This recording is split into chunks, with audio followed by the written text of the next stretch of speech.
All right, hello everyone. Welcome to episode 40 of the Hideout, where we'll be going over Web3 gaming in the Metaverse on one of our weekly spaces. We're just have one more member of the panel that we're working on getting up here, and then we're gonna get started. But we've got an awesome spaces planned for today.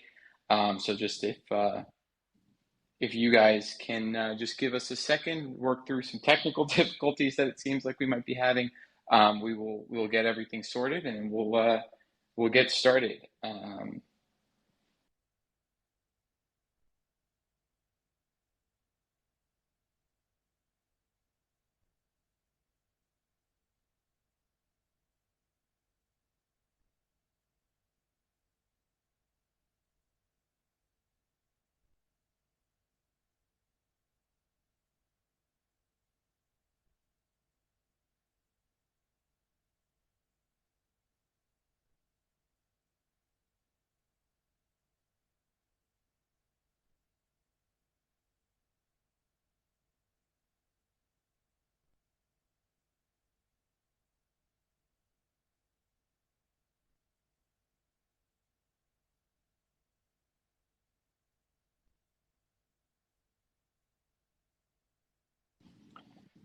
Hey everyone, just doing a mic check. Can everyone hear me okay? Yep, can hear you fine. Awesome. All right, thank you. And yeah, I guess we'll just give it a couple more minutes and then we'll get started. Thanks everyone for the patience.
All right, so I think we're just going to get started. It looks like we may or may not have one more panelist joining us, but we'll get going to be mindful of everybody's time.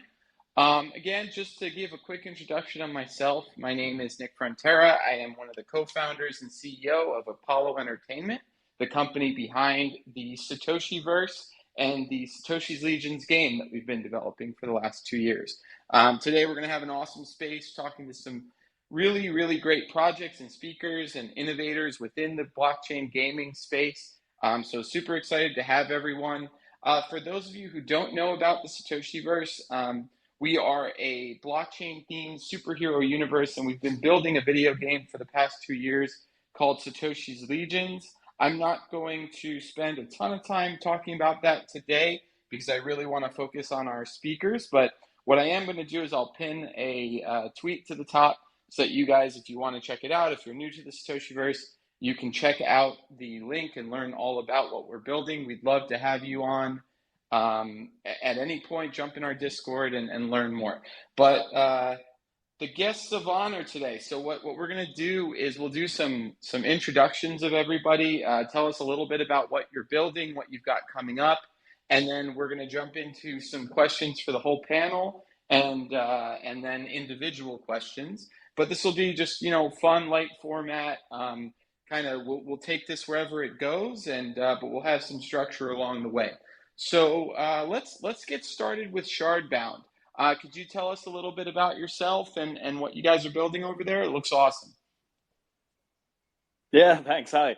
Yeah, my name's Bo. I'm the founder and chief executive of Bazooka Tango, creator of Shardbound. Quick background on me. I've been in games for 20 plus years. I've built console games for Rockstar, MMOs with John Romero and David Brevik, who brought the world Diablo, my favorite all-time game. So yeah, been in the industry for a long time. Spent the last 10 years really though bringing core gamers to frontier tech. So about 10 years ago, I founded a company that built a game called Vainglory, which was the world's first mobile esport, like first kind of AAA quality Dota style, MOBA on mobile and tablet. Built that to a pretty big kind of global brand with tournaments all over the world, 45 million players, people playing like 90 minutes a day on average, right? Just like insane, sticky, great community, just a really, really cool game. And so, we're excited to be building in Web3 today because we see just a lot of parallels to, where gamers were when it came to mobile 10 plus years ago, right? Now, obviously, every, Fortnite, PUBG Mobile, like all tons of great games on mobile. But at the time, it felt like it was very much a casual, like not a place where real gamers were hanging out. And so, I think today Web3, maybe has a little bit of that reputation. We see that as a huge opportunity to bring, 100, 400 million, right? Like huge numbers of gamers in and introduce them to, everything that's possible with a new tech stack here. And there's so much exciting stuff. So currently we're building a game called Shardbound. It's a hybrid CCG tactics game. It is think Final Fantasy Tactics meets Hearthstone, right? It's all the great pieces of a collectible card game plus a tactics board-based strategy game. Beautiful units, tons to collect. Yeah, we're really excited about it. I'll pause there. Awesome, man. Well, definitely excited to hear more about it and to get into it a bit. I'm also a huge fan of Diablo. That was the game I came up on, and probably what I'd say is my favorite game too. Although I'm not the biggest fan of the newest release. So and maybe we'll get into that as well with some of the uses of NFTs and how Blizzard kind of went the other direction later in the program. But I think it's awesome to have you here. Really excited to hear more. Let's jump over to Clement. Can you tell us a little bit about yourself and what you guys are building? Hey guys, pleasure to be here. So a little bit about myself. I'm coming from sports world, so my latest two jobs were with European powerhouses, football powerhouses such as Paris Saint-Germain and Inter Milan. So I was their technical director and CEO of Inter Milan in Saudi Arabia of their academy. Then I transitioned a little bit more to technical side or to tech, to this Web3 space. We founded a few different companies. One of them is also Bolis. We started as an NFT PFP project as a NFT characters. We partnered up with Crypto.com, sold the initial collection in 10 minutes on Crypto.com, made like $2 million, and then reinvested everything back to the game. And now we are just about to release the game, which is a turn-based card game, strategic one, basketball themed. And yeah, further we are building the sports gaming platform. And yeah, later on we will be adding also other sports to it. So this is what we are doing at the moment. Amazing, awesome to hear. That's a cool path from the professional sports leagues into the Web3 space. That's I'm sure that's given you some really interesting insight on all this. I guess just quickly, just to mention, you guys are doing some awesome stuff. So if you have videos or images or tweets, whatever you've got, feel free to throw them up there at the top of the spaces as well. You just go to it and share it to the spaces, and that'll let everybody in the spaces and everybody who watches the recorded version see it. So just the offer in case you guys want to do that. But otherwise, let's jump over to Spencer. Why don't you introduce yourself for those who don't know you, and then we'll get started with the questions. Thanks, Nick. So my name is Spencer Vogel. I've been in the crypto and NFT space since around 2017. And I've been working with Satoshiverse and Apollo for the last couple of years. So I get to host these spaces every week, and just to give you a little bit of rundown of all the things that we're going to be doing today, we're going to first get into some questions for everyone in the group. So I'll ask the question, I'll call on someone to start, and then feel free to just jump in after that to keep the discussion going. And then we'll get into some individual questions, and then back to some questions for everyone in the group at the end if we have some time. And then we also do a giveaway every single week on these spaces. So we're going to be giving away a Satoshiverse collectible trading card, which is going to allow you to be able to play the alpha version of our game right now, which is really exciting. So definitely stick around if you're listening live to make sure that you are able to win that prize. So moving on to our first question, and maybe Bo, you can start us off on this one. So imagine you're a Web2 gamer just discovering Web3 gaming for the first time. Putting aside everything that you know now, what are some of your observations as an outsider about Web3 gaming, both positive and negative? Great question. I think the thing that has been exciting for me coming into it has been just the community engagement and sort of the community orientation of all the projects. Um, Again, I've spent a long time in, again, everything from like, console games where, back before we had, community management and anything, but spent a lot of time in MMOs, a lot of time in, right, the MOBA kind of esports world where it is very much about how do you create a platform for your players to become famous, right? For them to show off their skill, to show off their dedication to the game, to be content creators for you, and to to show share their journey with their fellow players. And so that's one thing that for me just really feels like it's very much in harmony with what like the most dedicated, sort of most passionate Web2 gamers, sort of value and get up to. So this is, one of the avenues that I think is really key to bringing that kind of gamer into the space. I guess, on the bad side, it just, I mean, it does feel like we're quite early, right? And the opportunities, some of the things that we can do with this technology, right? When you have ownership, when you have interoperability, right? When you have stuff like that, like it's we can see it in our mind's eye, but it's not really quite tangible yet.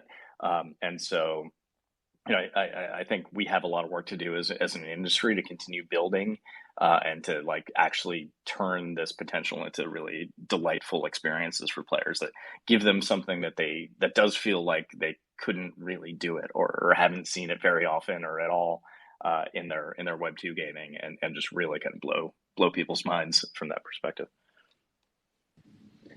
Yeah, I totally agree with that. I think, for me, kind of thinking about it from the perspective of what would it be like if I came in for the first time and didn't know anything about Web3 gaming?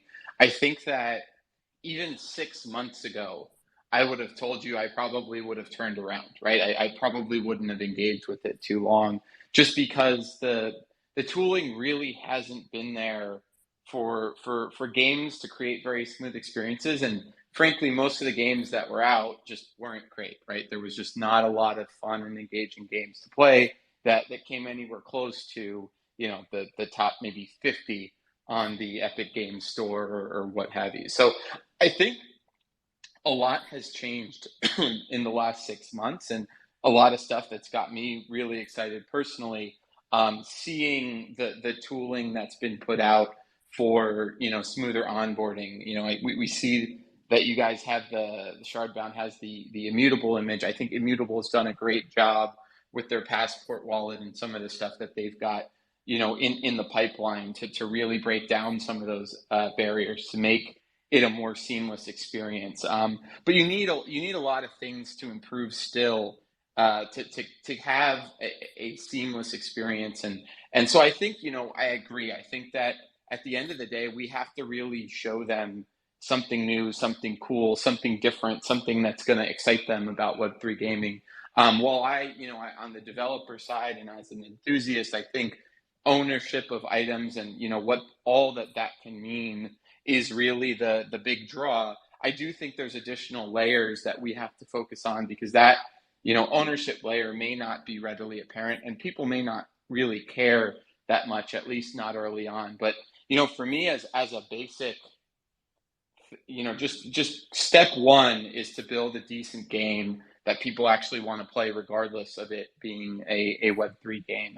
And I think that, if you do a good enough job and the tech improves a little bit so that onboarding is more seamless and people don't really feel like they have to jump through all of the hurdles of wallet management and I think there's going to be a blockchain native crowd that really likes to be in control of their wallet and know every transaction and look at the block explorer and confirm things and see the proof behind the transactions. I think that'll be a crowd, but ultimately, if this stuff catches on, I think that'll be more of the niche, right? I think those exist in the current gaming space, and people who want to kind of break apart the game and see how it looks under the hood.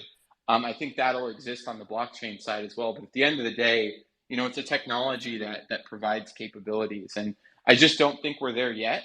But I think we're in a much better place than we were 6 months ago. And I think if I was coming in, I would be excited to see that there's maybe 20 to 25 titles that are already out that can stand up on their own, whether it's a blockchain game or a regular non-blockchain enabled game.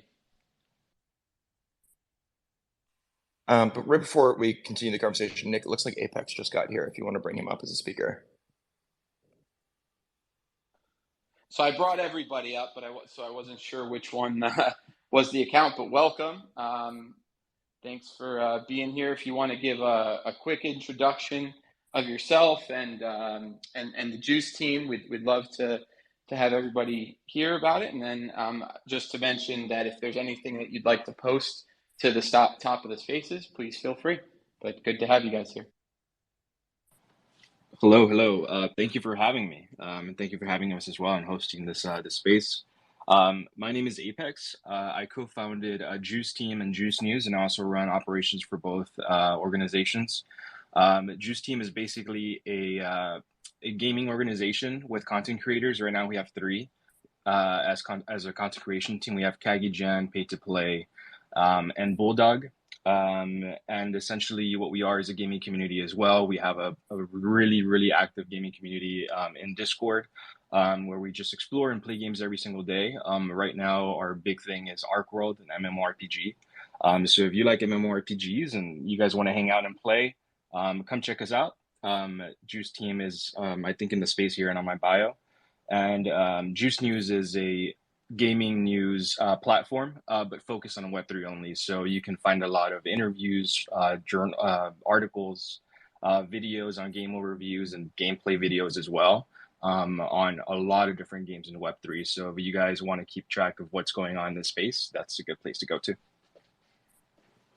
Awesome. Well, really, really great to have you. I think, content creation and news is such a important part of all this. When I got started, it was early NFT space, and one of the hardest things to find was quality content and commentary on what was out there, what people were building. So we're huge fans of content creators. We think that's probably the best way of disseminating information and really showing people all the cool stuff that's happening. So super glad that you can be on and give the perspective. But yeah, back to you, Spencer, if you want to keep going with the question. Maybe we can repeat the question and get Clement and Apex's thoughts on it. Absolutely, yeah. Just to repeat the question that we're on. So imagine you're a Web2 gamer who has just discovered Web3 gaming for the first time. Putting aside what you already know, what are some of your observations as an outsider about Web3 gaming, both positive and negative? Clement, do you have an answer if you've gotten a chance to think about it?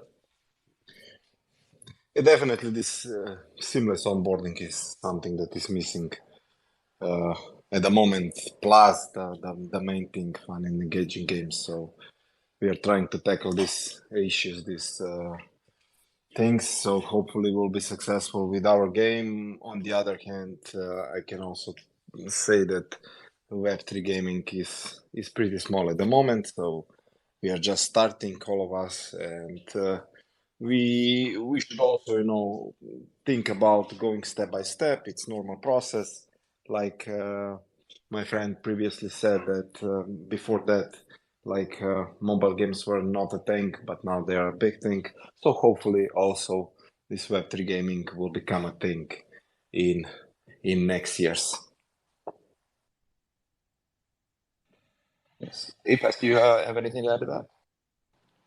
Yeah, there's there's a lot of positives. I think there's more positive than negatives. I think the negatives are just kind of like part of the process of building something new.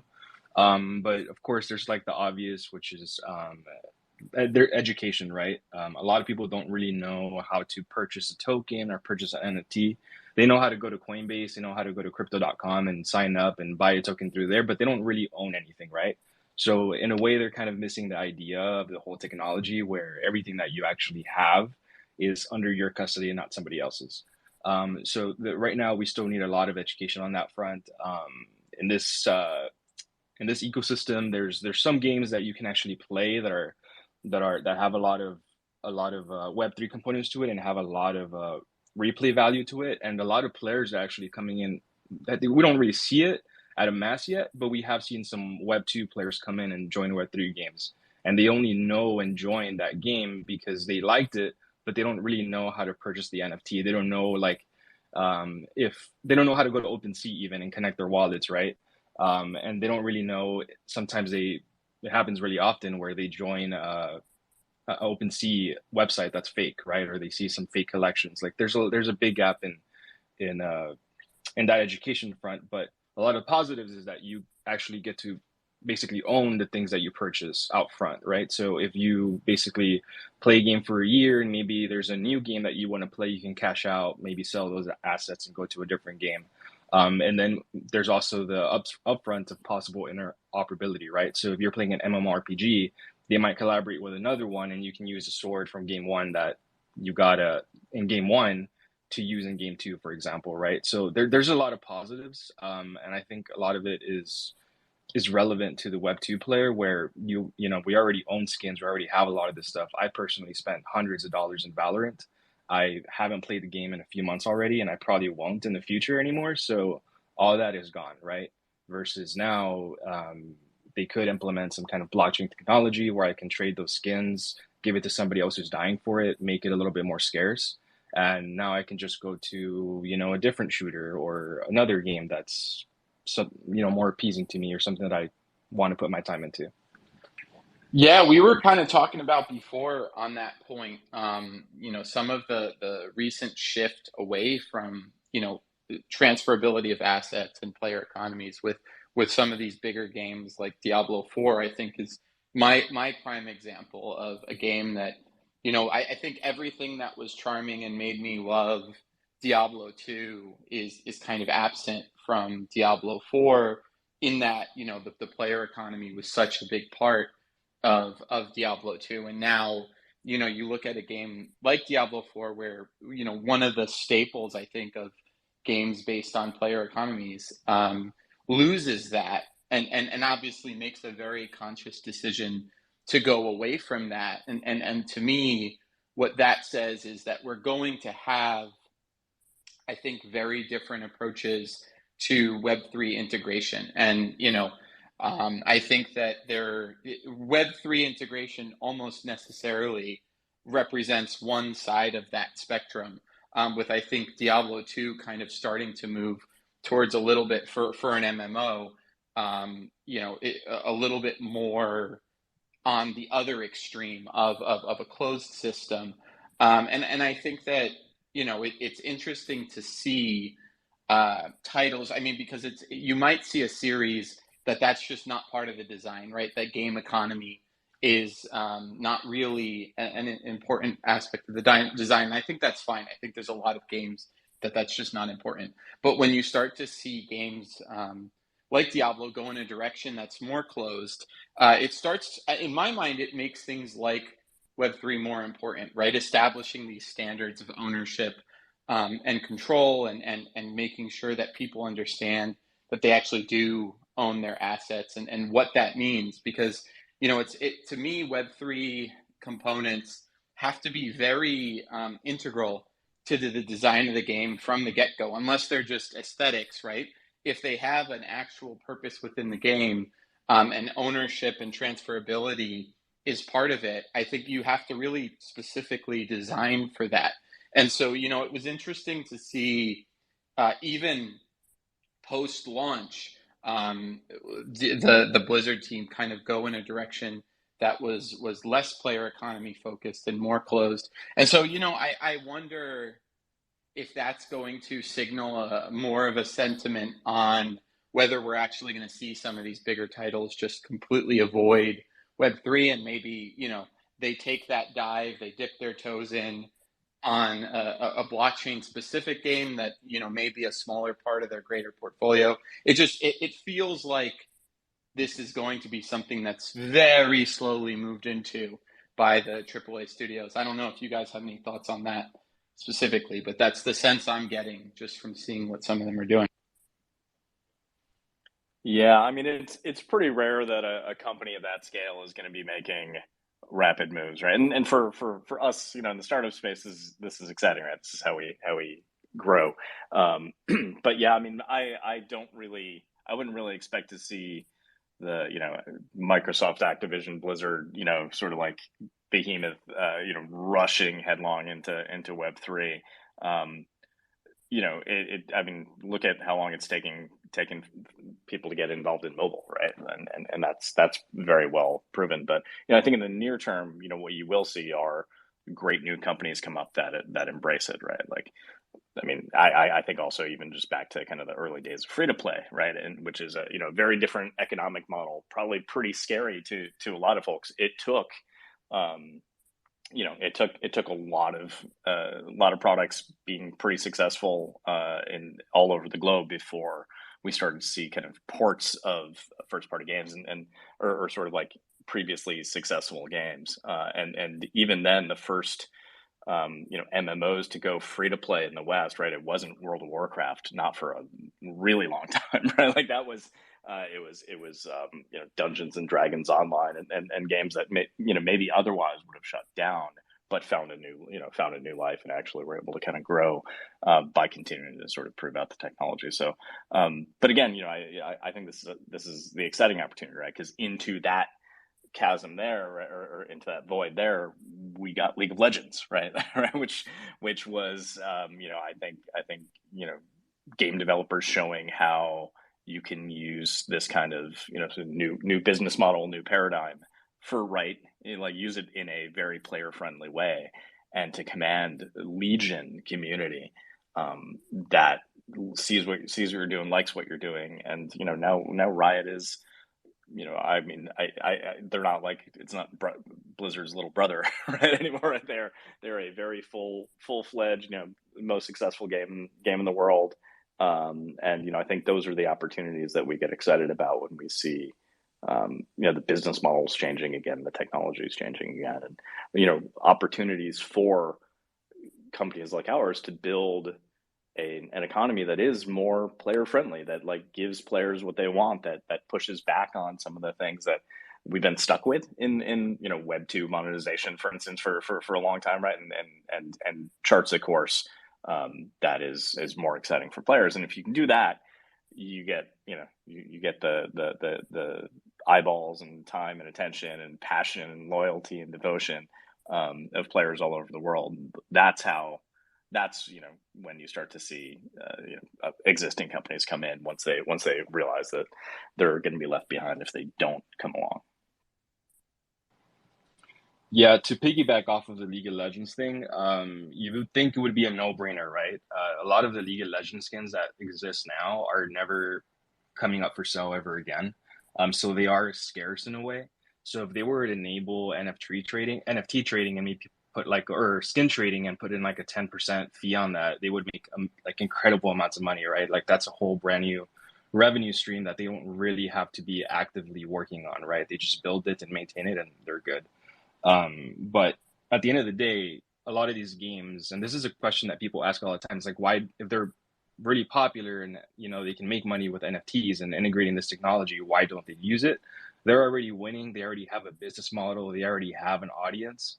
And just making changes that drastic is almost a brand risk, right? Or it is actually a brand risk. So we won't really see. I personally don't think we'll see companies making a full-on dive into Web3 yet. We will see a lot of them. We already have kind of dabble into it, but not fully commit. But at the end of the day, it really comes down to the consumer, right? once these industries, like in this case, the gaming industry, once the money is moving from one subgroup to another, so like in this case, Web 2 to Web 3, we'll see these companies making that move, right? Because the money is flowing the other way. So it comes down to the consumer. Once people actually stop maybe playing so many Web 2 games and maybe are start realizing, hey, I should spend my money in this other game because I get ownership of something, just like I would gain ownership of anything physical that I buy in the real world. I'm going to do that instead, and eventually that money flow changes, right? Thus forcing the traditional companies to make that change. Awesome. Well, thank you everyone for that awesome discussion. Just in the essence of time, I think we'll move on to some individual questions here. So my first individual question is to Clemen. So Bally's is currently attending Gamescom 2023 in Cologne. I was wondering, what is Bally's doing for the conference, and what are some of the most exciting things that you've been seeing there so far? Yeah, so we were at Gamescom. Now it's over, it's finished, and it's definitely something that I would recommend all of people that are involved in gaming to see and to experience. It's the biggest gaming conference in the world, or a convention in the world, and I believe this year it was more than 300,000 people attending the conference. So every big player from the gaming industry is there.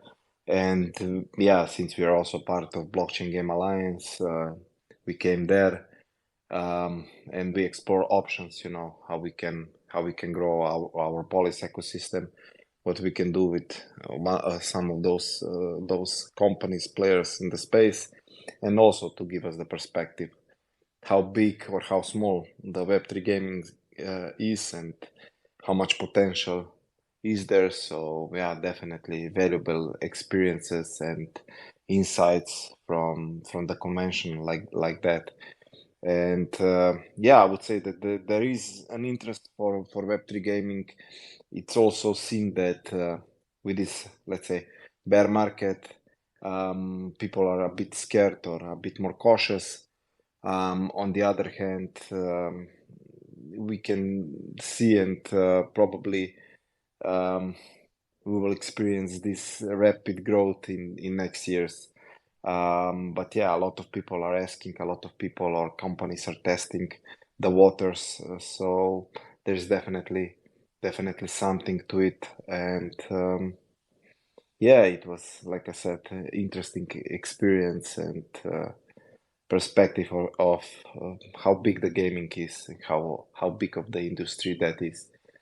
So yeah, this and as Bollis, we definitely made a lot of connections. We have some beautiful leads that already materialized. So yeah, we were pretty happy with the outcome. Awesome. Thanks for sharing your experience there. Yeah, I wish I personally was able to go to that, but fortunately wasn't able to make it this year. But hopefully next year. It looks like it's such a great conference. So our next individual question here is for Bo at Shardbound. So Shardbound is the Web3 revival of an indie collectible card game that unfortunately didn't quite have the funding to continue building. What has the experience been like finishing an incomplete game and then adding Web3 functionality to it? And then do you think there's any opportunity to revive other indie games within Web3? Yeah, I mean it's so I guess the color I'd sort of nuance that I put on there is indie is very much, there's an indie aesthetic, right? And then there's just the reality that every startup until you're acquired by Microsoft is in some degree of indie. So Shardbound itself is a unreal, highly rendered, beautiful game, right? It's not so much, for anyone that's not familiar with it, it's not 8-bit and kind of like indie in its ethos, but it was built by a team of incredibly talented AAA game developers, in its early days. And yeah, I mean, as we see in this capital market, right, like it's hard it's hard to go out there and get money and keep a project going. So games fail for all kinds of different reasons. Most games never even make it out the gate. So there's definitely some exciting, opportunity even in this bear market, right? Like as bad as it is, right now, and I hear more studios kind of going out of business than raising big financing rounds nowadays. But I think there's absolutely an opportunity to be thoughtful about how you bring a game to life. In particular, Shardbound was a title that great art, great gameplay, just had a lot of the pieces working. And when we looked at that game initially, many years ago, I was very close with the founders and as they were kind of getting it off the ground. And what we saw there was a game that people would spend thousands of hours playing, and I think that has to be the hurdle, right? Even in terms of are there other independent games, independent studios where we could help them build into Web3? As Bazooka Tango, we'd love to help other studios take their Web2 kind of core gaming experiences and bring them into Web3, and are working on some tech to that effect. But really, like, the question you do have to ask yourself is this a game that someone would put down Diablo 4 for, right? Is this a game that someone would put down Baldur's Gate for, right?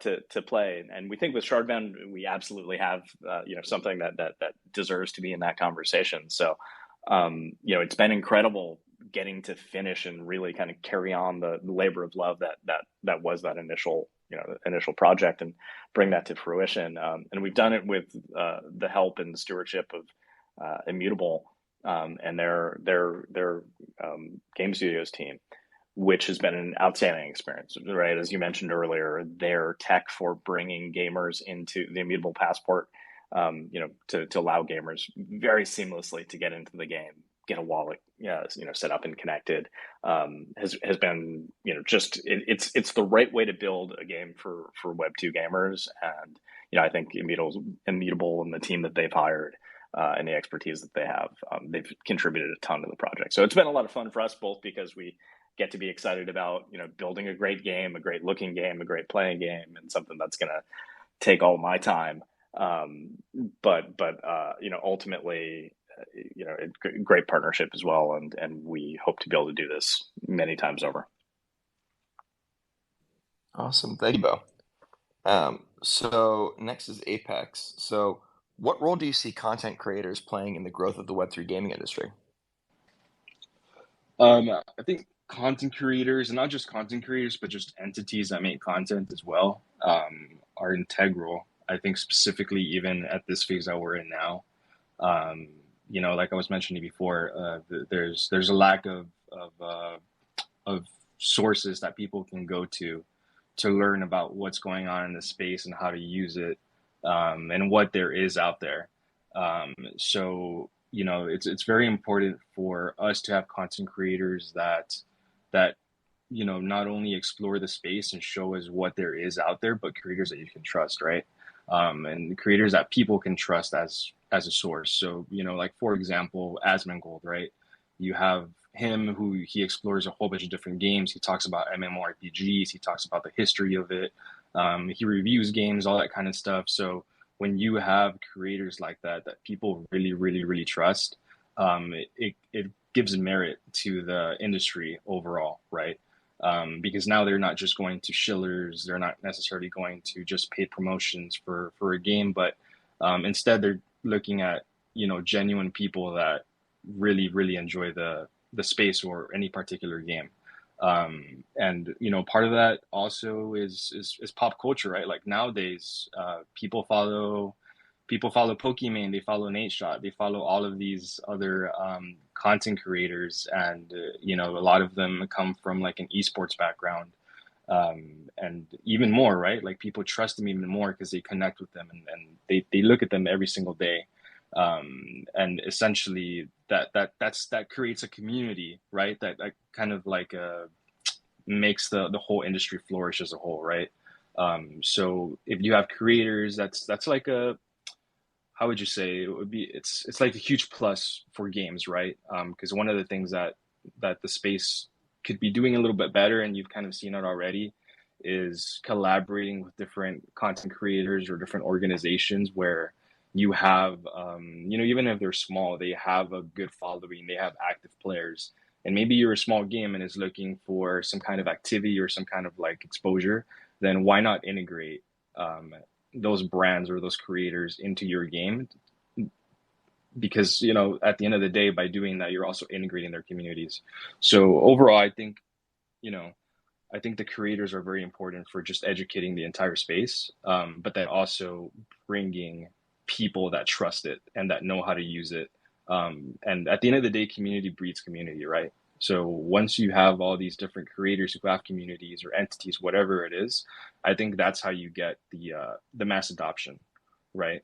So at the end of the day, we need creators, right? We're not looking to CNN, we're not looking to Fox to show us about these games. We're looking to content creators and any entities that make content. Awesome. Thank you, Apex. And then Nick, I'm gonna put you on the spotlight a little bit about Satoshiverse right now. So we recently released a new game mode for the Satoshiverse, which is a comic style gameplay mode.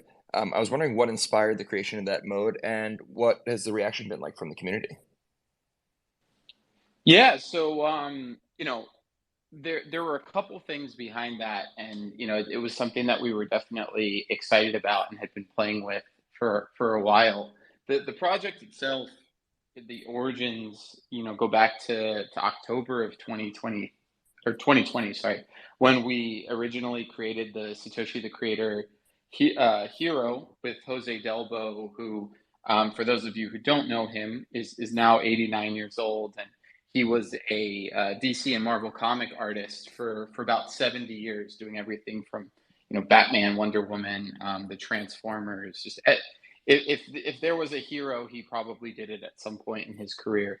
But at age 86, he got into the NFT space and became one of the most collected artists in the space, and always wanted to create a superhero. So we partnered with him to create Satoshi the Creator as kind of the hero of our lore, which was a comic style superhero. So the probably the first year of the project was largely spent on developing comic IP. We had our character Captain Apemo, which was a derivative of our Bored Ape, and all of the story around him, which eventually became the precursor for our Apemo Army collection, which was a collection of these, you know, half man, half animal avatars that can play in our game. But so comics has always been a big part of our backstory. We wanted to get comics into the game somehow and kind of have a comic feature in the game. And so what we did early was we made it actually part of one of our boss encounters. But then as we were working on optimization and reducing textures, we started to play with some stylization, and we saw that we were able to optimize the textures to a really, really low level if we applied this comic filter that we had created over them. And so what, you know, kind of as what began as a shortcut towards optimization became something that, you know, we really like and we want to expand upon in the future.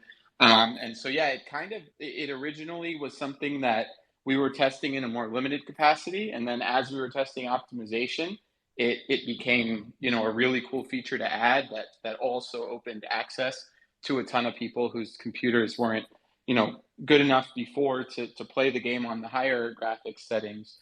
They were able to play it with this comic mode.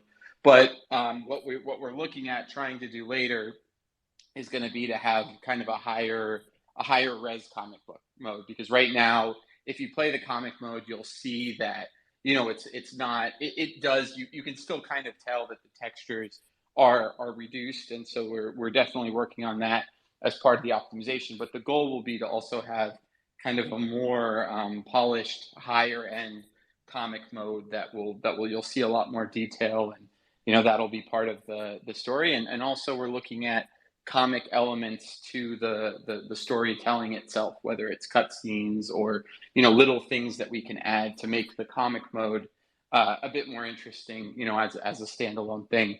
But that'll come a bit later. But yeah, we've always kept comics, you know, very true to our backstory, and you know, we began as that sort of project, so we wanted to find a way to carry that forward in the comic mode. And I think you pinned the message, so you're able to see kind of what that looks like in the video above.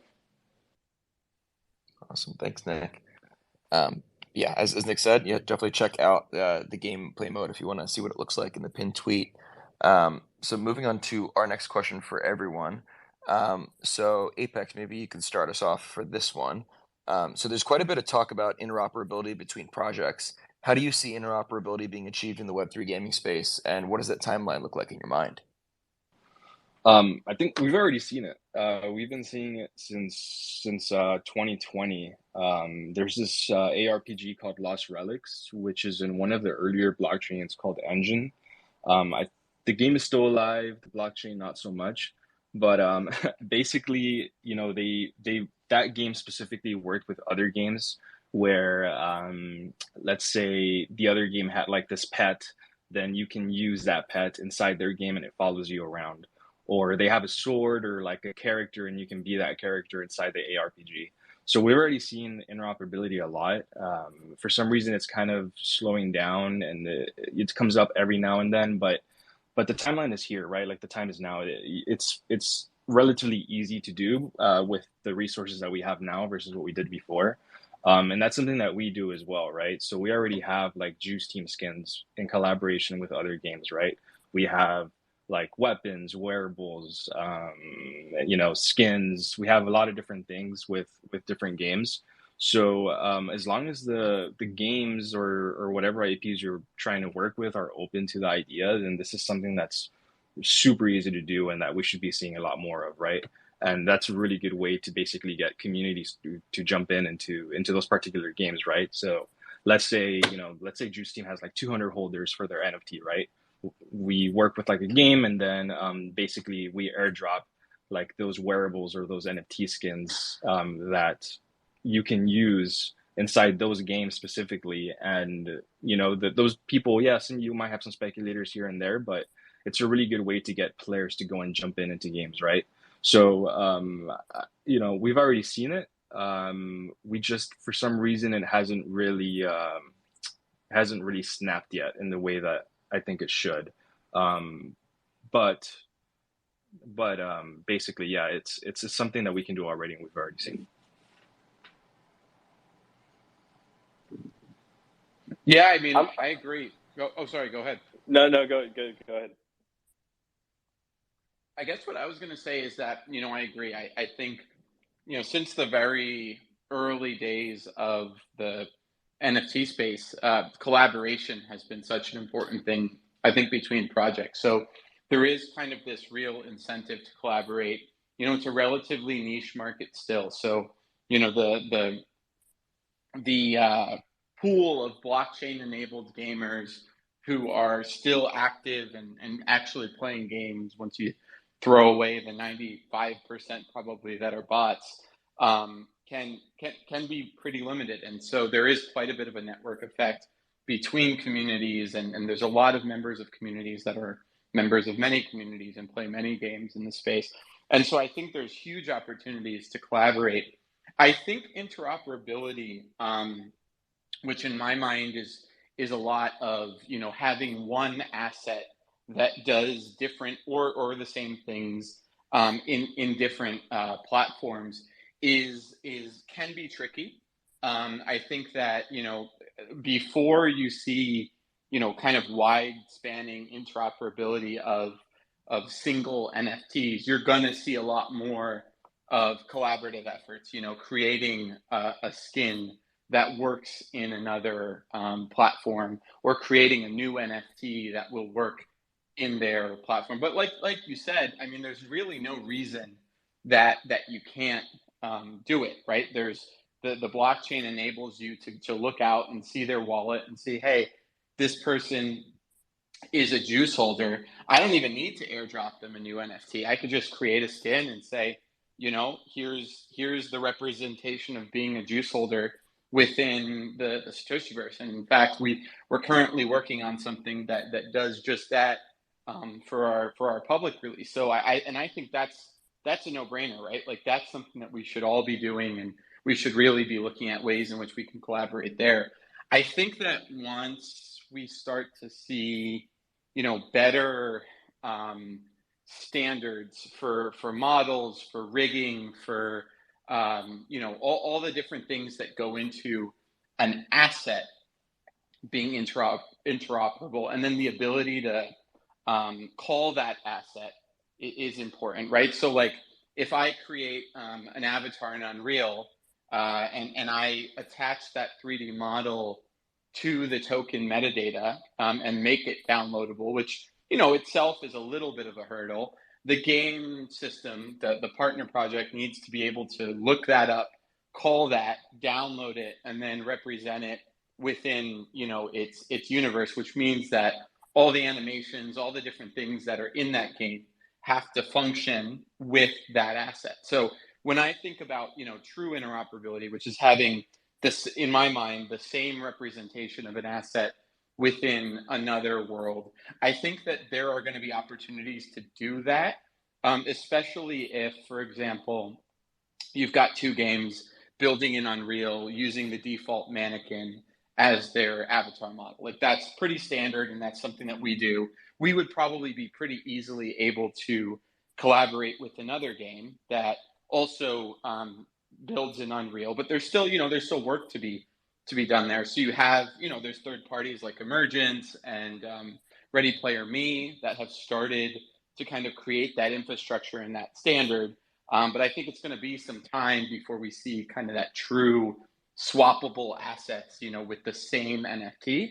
But in the meantime, I think, doing what Apex was talking about is key, and really trying to say, look, if you own this, like this is what it's going to look like in this world. And, we did something like that with Decentraland, in fact, where if you have a Legionnaire avatar, you can go into Decentraland and you're going to have a linked wearable, which is not a separate NFT. It's the same NFT, but Decentraland's API looks at our collection and says, okay, it has this feature. And therefore, your wearable, the suit you have in there, is going to have the same color or pattern as your Legionnaire. So that's something that I think NFTs kind of uniquely allow projects to do, which is really exciting for us. But I think there is still, I think we've seen some early iterations of it, but true swappable assets, I think we still have a little bit of a ways to go there.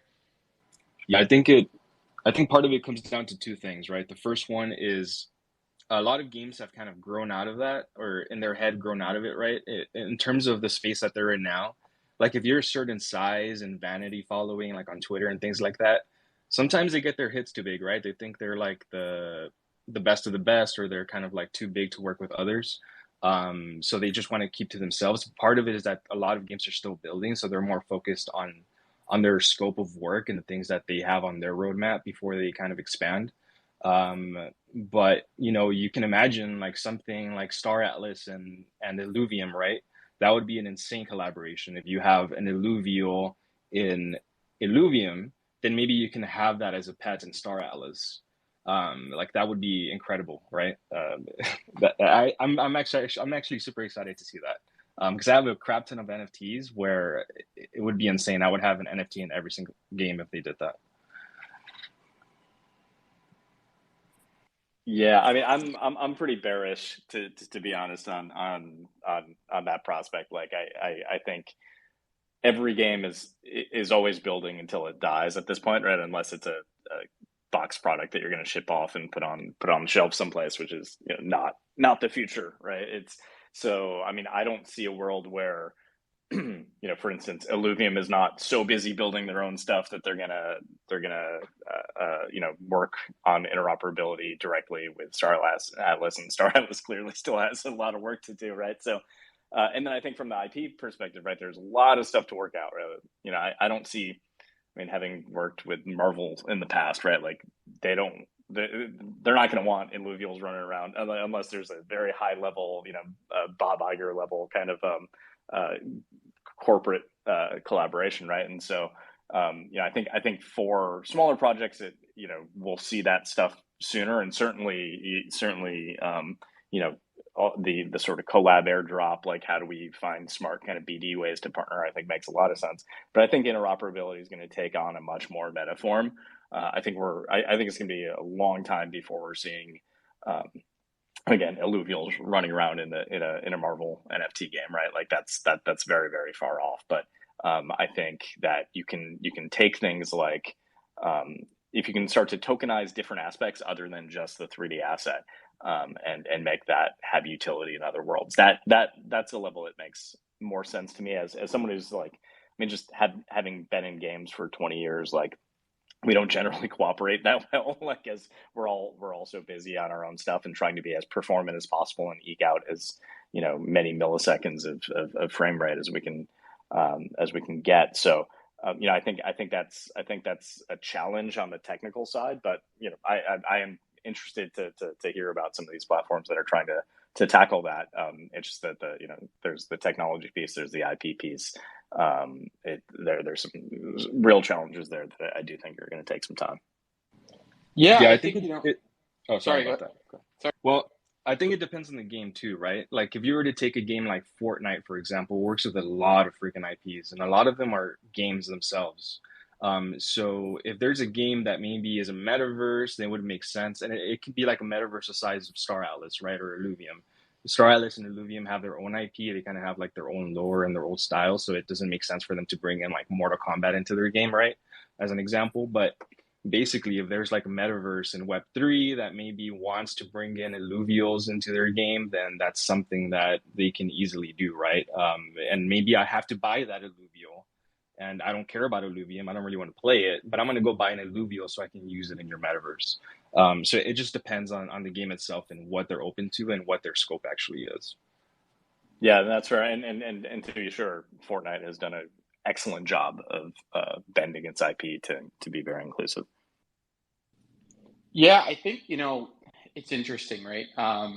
Just to not take this too far down the rabbit hole, but I was an IP lawyer for 5 years before I started doing this. And that was maybe the single most impressive thing that I thought NFTs could do, but it's something that people just rarely ever talk about, which is, create an infrastructure for the tangibilization of digital assets so that licensing deals can be more similar to those for physical products than for digital projects, which will, it's take that 20 years of experience and throw it out the window from a legal perspective, right? Because we'd be completely rewriting the code, but it's the first time that there is a tangible, something equivalent to a tangible asset that is separate from the IP, that can be sold and rights attached to. So, I'll try not to go too deep down the rabbit hole, but the example I always give is a T-shirt with a Superman logo on it. DC can tell you that they could sell you that T-shirt. They can work with a distributor to sell you that T-shirt. They can work with the retailer to sell you that T-shirt. They can specify all that stuff in their contract. But once that T-shirt is purchased, as a matter of law, at least in the United States, you have a right to do many, many things with it that are inherent to the infrastructure that we have for IP with physical products, including I could wear that T-shirt to a Marvel party where people might boo at me, but that DC can't prevent me from wearing that T-shirt to a Marvel party, right? So, and nor maybe would they, right? I think that NFTs have the potential, and it's going to take some time, to create that sort of tangibility infrastructure for digital assets because they create property rights that are separate from that limited license. So the reason that DC does a deal with Fortnite or whoever it might be, all you're really seeing there is a limited license being passed to Fortnite and a sub license being passed to the end user, and the only thing that they have the right to do is display that within Fortnite.